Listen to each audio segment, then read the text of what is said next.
Hello survivors and welcome to another Walking Dead Road to Survival video. In this video I am going to be claiming S-Class Princess, finally. I think this is going to feel probably the best out of getting all of the S-Class characters. I'm going to max her out as a tier 1, make her tier 2, and then I'm just going to run through some basic gameplay showing you basically how she works, the sort of stuff that she can do, and my potential ideas for her mods, weapons, that sort of thing. So obviously I get to claim her because I have got some war crates. I only needed to claim one of Princess. The rest of the time I'm going to be doing Mercer from these. We're going to claim it. We only needed 30 more. We're going to get 50. We're going to have 20 into the next S-Class character. There we go. I've already removed her from the team, so this gets to pop up. Let's have a little look. Oh yeah. Now I have upgraded her weapons and stuff on her 6-star because I was using her 6-star. It's actually a pretty good character still. So we're going to lose that, but there were some very basic upgrades. We're just going to claim it. Wait, here's the S-Class. Yeah, S-Class Princess.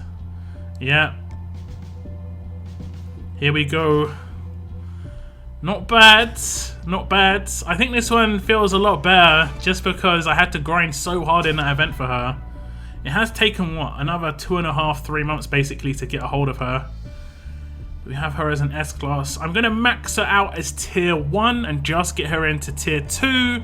And then we're just going to go through some mods and so on and so forth. There we go. She is going to be tier 2 now, and we're going to just basically get some gameplay. I have maxed out her rush and maxed out her active. Definitely maxed out both of these. Her rush is insane, the amount of damage output. Her active is amazing as well. So when it comes to her mods, I think there's 2 ways you can go. You can make her fully offensive, and you generally would only want to do this if she is on only your attack team. If you make her overly offensive and still want to use her on your defense team, she's going to be a liability, and you're not going to get the best out of her, pretty much as simple as that. But if you want to use her just on your attack, I'd still make her reasonably defensive. You wouldn't necessarily have to go with attack set. The set bonus is the weakest upgrade you're going to get, but you still could get a bit of defense, a bit of HP, and she does have just a little bit less HP than defense when she's maxed out as an S-Class. So you could top that up a little bit if you so wished. Now, if you wanted to use it on your attack and your defense team, and as a character, I think Princess is actually fully viable on attack and defense if you mod her correctly. I would say you have to mod her a little bit more defensively, just so that she can survive on defense teams. But you're going to still get so much out of her based on the fact that her rush does so much damage. 1000% to a line on an attack team. If she's behind an attack leader like Priya, 50% extra attack as well. It's a nuke, basically, especially if she's already been attacked a couple of times from her taunt. She's got Berserker, she's got the weapon upgrade, which gives her an extra percentage. I've seen her get 200% attack bonus on that rush. So the output is just insane, and you don't necessarily have to have any offense at all on her mods. So because I do plan to use her on my attack and my defense team, I'm going to be using fairly defensive mods. And because her HP is lower, I'm going to use that as a stat mod. And I'm going to use defense set as the set bonus just to still bring her defense up, but you're not going to get as much of a boost here. Now, when it comes to the HP mod, if you get that platinum, you can get up to 1,350. Defense against fast is kind of just obvious because on a defense team, you can just wreck her with fast characters. On an attack team, not so much because there are not that many fast characters that are getting used except pretty much Arav. And she kind of nullifies him, if I'm honest. So it's not going to be too much of an issue on an attack team, but it's mainly for a defense team there. Now, the stun resist is just kind of like commonplace. You can maybe go for something else if you want. You could go for taunt resist here. I have seen people use exhaust resist. I'm not a big fan of exhaust resist. I'd rather just control someone who can do exhaust on turn 1 like Angel. If you do lack the control and you do want to use on an attack and defense team, it's actually better to go for main resist over exhaust resist, because when you take exhaust damage, you are taking main damage. On a defense team, your character will do the active no matter what. So it doesn't matter if they're exhausted or not, they will still do it. If they do it no matter what, it means you're going to resist potentially the main damage, but you can actually resist other attacks. Other characters do have main damage, whereas exhaust is not really that prevalent. So it's better to use main resist over exhaust resist if you do plan to use the character on defense teams. Now, for the last 2 mods, it's pretty much user's choice. You can go with AP Drain, for instance, in the bottom left-hand corner. You could potentially go with Graze here to try and take less damage. I'm actually not going to go with Graze just because I'm not a big fan. I am going to go with AP Drain. I do like AP Drain a lot. It works on attack and defense very nicely. She is going to do her active turn 2, so it's not going to be utilized heavily because she's going to active turn 2, rush turn 3. I do hope some more auxiliary mods do come into the game at some point. Now for the last slot, I will double down on resists and go with taunt resist as well, just because she can obviously be countered by herself. So if she's on a defense team, you can just taunt Princess to stop her from taunting your own team. So that's a good thing to go in with as well.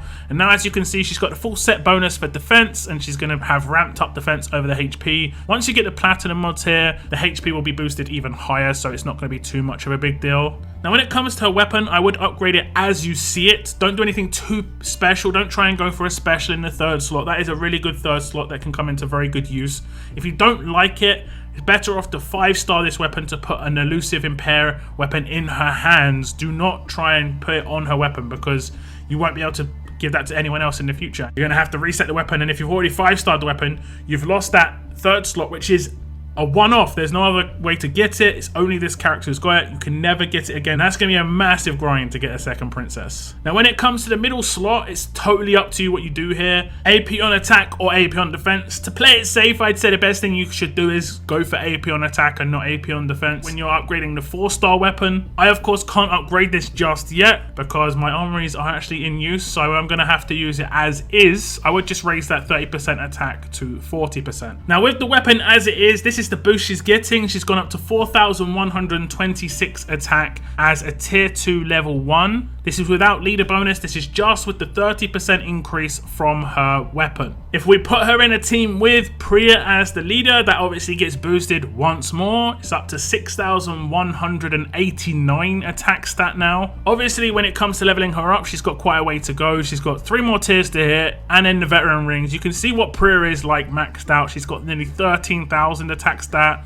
just base. This is no like specials here, nothing, no adjacents, that nothing like that. This is just base attack stat, so it's pretty high. Obviously she is the leader at this point. I think Princess can get up to at least 8 or 9k without raising her attack stat too high, just because of the multipliers. If you do have someone who has an attack boost on the attack team, even better, but you don't need it. Like I said, she is a berserker, so when she does her taunt, it's going to be great. Okay, so the first thing I want to show you is her active skill in terms of how it works and what Normalize does. It says up to 3 enemies get Normalize and Taunt for 3 turns. This character gains 35% AP. Obviously, taunting 3 enemies, you know what that means. It means they're forced to attack this character, or if she has got a shield on her team, they're forced to attack the shield. This cannot be stopped unless a character is under the effect of focus. As long as they do not resist taunt, they are taunted. It's as simple as that. It lasts for 3 turns, which is a very long time, especially considering this is a 2-turn cooldown. That means you can keep 3 characters locked without any issues at all. Now the first part of this, Normalize, means that anyone's specialist skill gets neutralized. It's kind of like Neutralize in itself, where a Neutralize will stop a character from being able to rush for the next turn. A Normalize will make it so their specialist skill will not be able to work for 1 turn.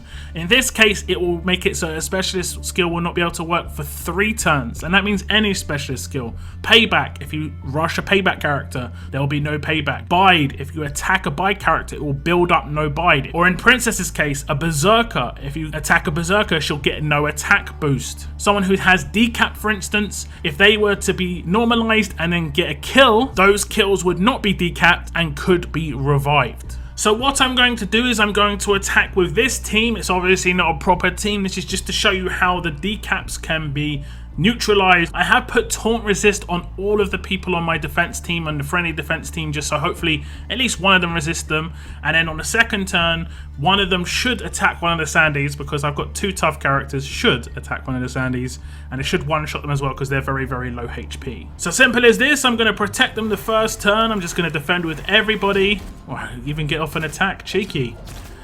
So now what I'm going to do is I'm going to normalize them all. Did we get resist? We got 1 resist, 2 resist. So actually it's both the tough characters.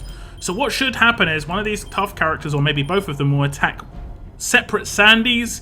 And you'll see normally the kills would be decaps, but we'll see what happens next.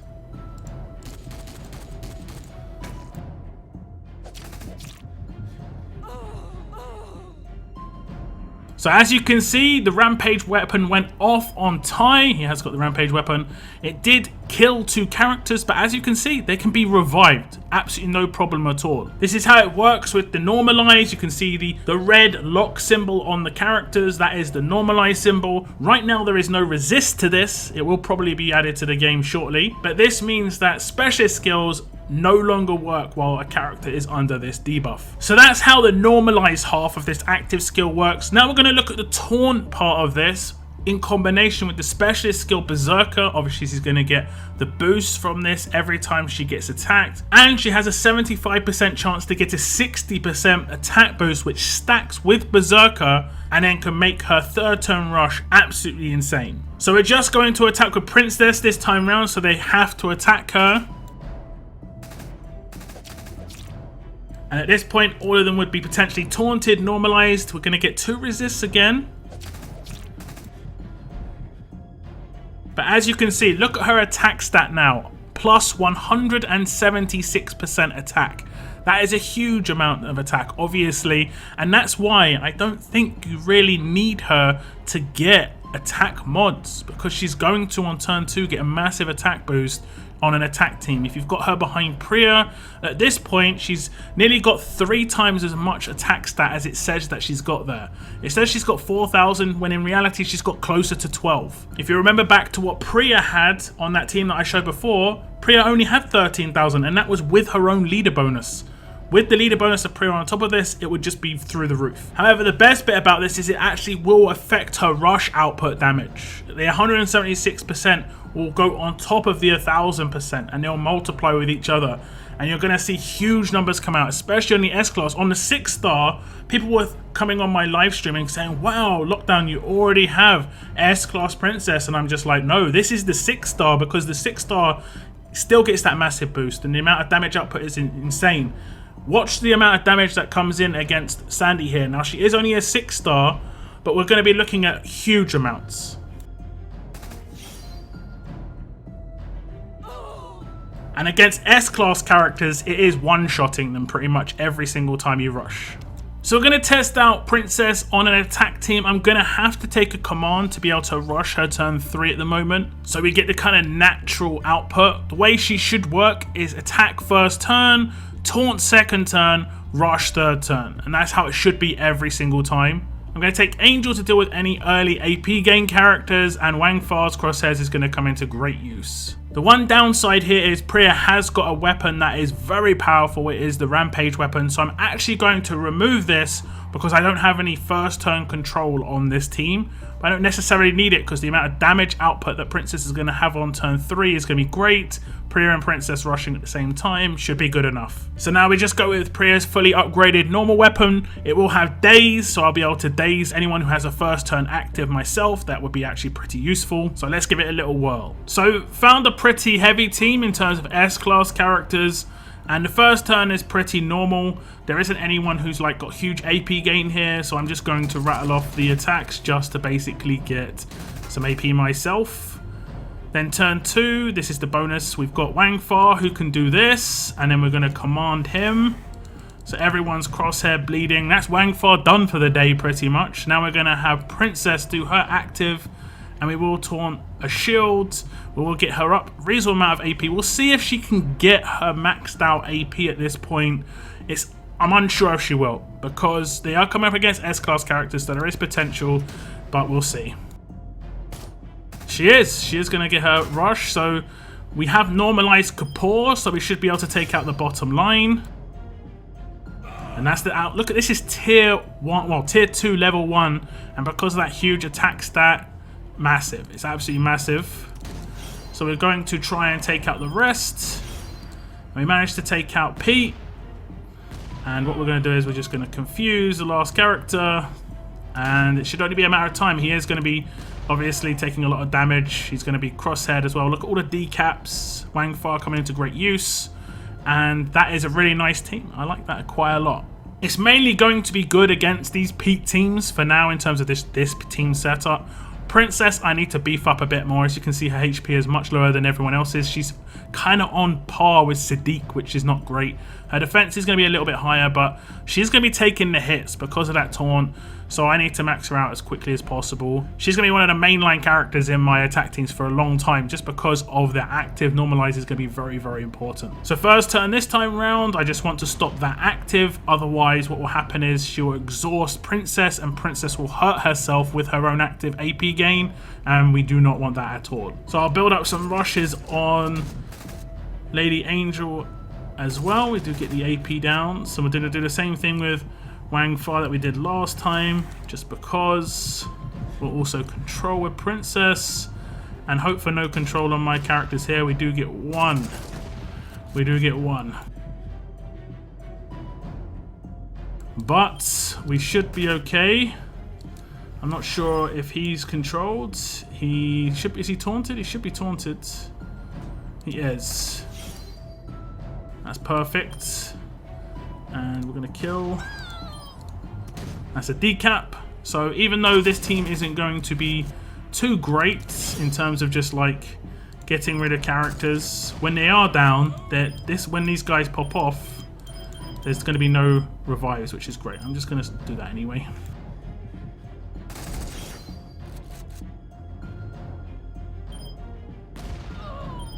Let's who should we take care of? I'm going to get no AP for all this. But they should. Oh, they do heal. They do. That's a big heal. It's frustrating. Yes, lots of heals. I know. I know. I know. Let's normalize again. She might actually take damage. I'm not sure. Oh no, I wasn't exhausted still. That's great. Next turn, I'll get to do negative heal reduction, and now we should be good. We should be fine. We're not going to be able to heal each other anymore, and then we're just bleeding away. So auto from here.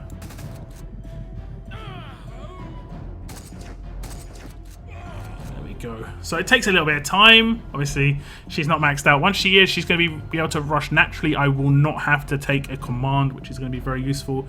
I could potentially take a first turn control character and then use a rampage weapon. So that's just some basic gameplay and some ideas for Princess. I'm mainly going to be using her on an attack team to give other people some space so they don't get attacked. But her damage output potential is huge. Obviously, you saw her taking out lines of characters there when she's not really that strong. Like on paper, she shouldn't be hitting that hard. But it's just that berserker and that weapon, once it procs on that triple taunt, it's immense. Plus the 1000% to align, definitely one of the stronger characters out there, and Normalize is going to become so useful right now. The power of the specialist skills that are in the game, let alone potential new ones that could come out in the future, Normalize is going to be very, very important. So I definitely would recommend going for Princess. This is her obviously maxed out. As I said before, she has got a little bit less HP, and that's why I'm going to boost that with the stat mod if I hopefully get one in platinum eventually. Do tell me if you're going for her. Obviously, if you went for her during the event, it's a good idea to try and get your hands on her. I know a lot of people in the community have already got very close or have actually just recently claimed her themselves. I'm going to definitely get to work on this character, and like I said, I think she is probably the favorite character that I've claimed just because of how much harder I had to work to get her. You know, I have got her before she's gone in the dailies as well, sort of. She was in the daily for one day. So now I'm going to be focusing on Dayu on my daily crates as usual, and now Mercer on my special like war crates and so on and so forth. But do tell me your thoughts on Princess. Have you got different ideas for her? Do let me know in the comments. Thank you very much for tuning into my video, and as always, keep on surviving, guys. Keep on surviving.